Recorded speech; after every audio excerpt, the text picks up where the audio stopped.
A warning today from the FBI that has law enforcement across the country now on high alert. They say extremists are threatening to attack courthouses and state capitals across the country if President Donald Trump is forced from office. In Washington, D.C., the Secret Service is beefing up security ahead of President-elect Biden's January 20th inauguration. The first of up to 15,000 National Guard troops have now already been deployed to that city. House Democrats plan to impeach President Donald Trump again unless Vice President Mike Pence takes action today to remove the president from office. A vote on a single article of impeachment is planned for tomorrow, and House Democrats say they have the votes to do it.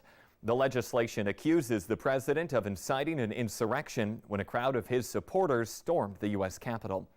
Meanwhile, President Donald Trump is beginning his final week in office. That will take him to the border wall with Mexico today. That was a major focus on his pitch to voters back in 2016. This is video right here of the border security wall from last October in McAllen, Texas, very close to where the president will be this afternoon. The White House says President Donald Trump will visit the area to mark completion of the more than 400 miles of border wall. It will be his first public appearance since last week's attack on the U.S. Capitol. New England Patriots coach Bill Belichick says that he will not accept the Presidential Medal of Freedom. He says he's flattered by the offer, but is refusing the country's highest civilian honor because of the tragic events of the last week at the U.S. Capitol. He says one of the most rewarding things in his professional career had happened this last year through the great leadership within the team. They had conversations about social justice, equality, and human rights, and they then moved to the forefront and became actions. We have seen a lot of this lately. You see it behind me. Heavy fog blanketed the FM Metro and other parts of the valley. Drivers overnight, they were struggling to see much more than half a city block ahead of them, but it did start to clear up earlier this morning, at least in the Metro. So now we want to check in with meteorologist Lisa Green to see what conditions look like around the region. Good morning, Lisa.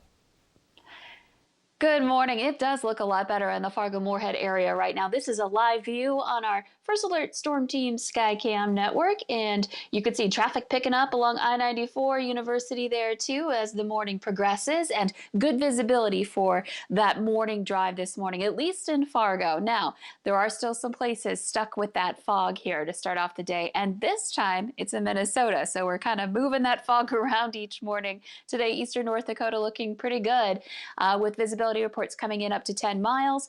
And then over to the east, we have Wadena still at a quarter-mile visibility. One good improvement is in Thief River Falls. If you've been watching throughout the morning, you know we were pretty low there to start. Now we're at about 3 miles. Still low, still some areas of fog around, but seeing that sign of that lifting a little bit. Temperatures, teens and 20s. You'll want to wear that winter coat here this morning, but be ready for some layers because it might feel a little warm this afternoon as our temperatures start to rise.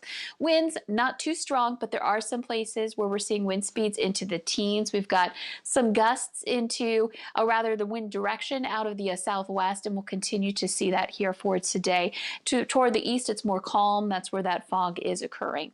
So your bus stop planner, not too bad out at the bus stop this morning. Temperatures in the teens. The kids will want the winter weather gear, but here's a look at the afternoon. Not so bad. Temperatures into the mid-30s, some partly cloudy skies, and remaining dry here for your Tuesday as well. So looking good.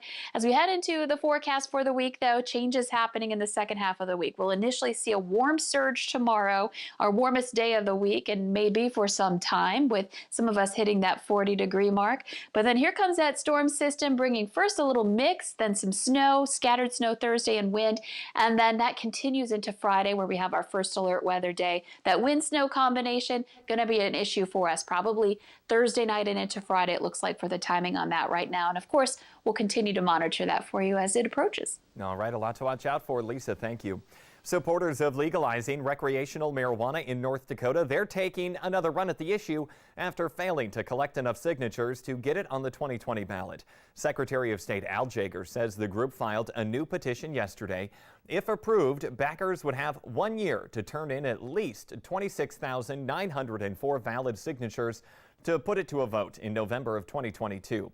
Petition gatherers, they fell just shy of 24,000 signatures last year, and they blamed the coronavirus pandemic. One North Dakota doctor says the end of COVID-19, it's in sight, but people need to continue to do their part for just a few more months. People in Phase 1B can start getting vaccinated next week, and he expects everyone to have an opportunity to be vaccinated by May or June. And if we can get through the spring, I think we'll be in a totally different spot.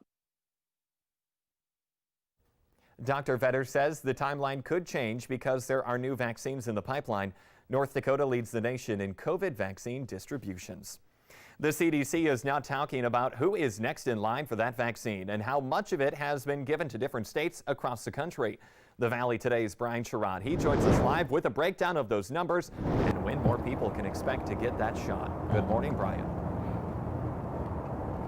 And good morning, Jordan. Right now they're doing 1A, which is your frontline healthcare workers and your long-term care residents. 1B will be next, and they're expected to get it in mid-January. And the breakdown is as follows. Now, people 75 and older, people 65 to 74 with high-risk medical conditions, staff and residents in congregate settings like group homes, jails, and homeless shelters. This group also includes child care workers, school staff, people over 65, and people with 2 or more high-risk medical conditions. Now, the CDC breakdowns of vaccinations administered and distributed by state. Over 38,000 vaccinations have been administered so far in North Dakota. Over 53,000 vaccines have been distributed so far as well.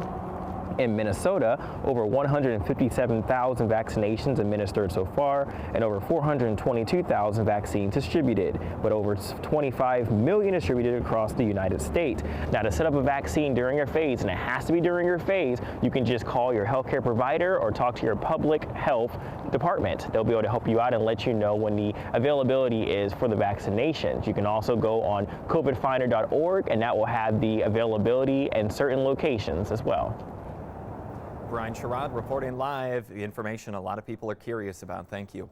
A Minnesota man wondered if there was a way to know whether someone had been vaccinated just by looking at them. Now, thanks to him, now there is.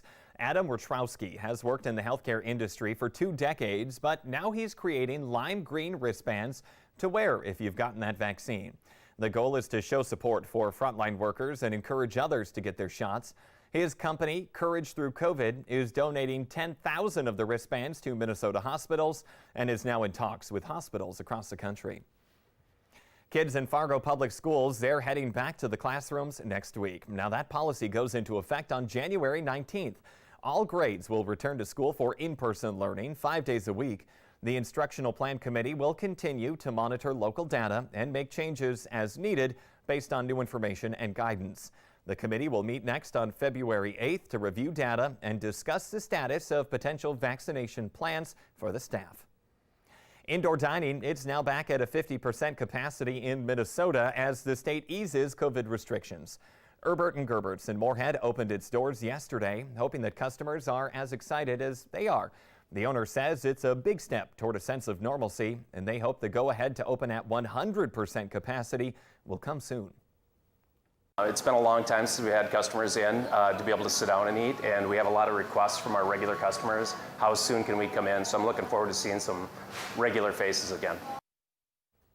Bar service in Minnesota is also continuing, but only with customers in groups of 2. People will be able to order at the bar, but then have to go back to their tables, and the service will end at 10 p.m. Porch pirates, they strike again. This time the thief tried covering up the homeowner's security camera along 22nd Street and 18th Street South in Fargo. The lady knocks on the door, covers up that camera with her hand, then reaches down to grab the package and puts it under her coat and takes off. Now, you should call police if you know who this woman is or you see anything suspicious in your neighborhood. The city of West Fargo is extending its free rapid testing through February 10th. There was a big turnout during that first round, so city officials set 5 more dates for rapid testing. They will take place from 10 a.m. to 2 p.m. on January 13th, the 20th, and the 27th, along with February 3rd and 10th. The testing, it will take place on the first floor of the City of West Fargo's public parking garage. That's at the Lights Plaza along Cheyenne. We now want to get the answer to that question of the morning on Facebook. That question today, 1 in 5 people say this is the biggest annoyance in their home. The answer, Well, it's pet hair. Sure, it sticks to everything, but the pet's worth it most of the times, right? Remember, you can play along every day. Just head to the Valley News Live Facebook page. The Today Show and CBS This Morning, they're just about to start, but the Valley Today, we roll on. We have more live, up-to-the-minute news and weather coverage coming up for you right now on the Fargo CW. Have a great Tuesday.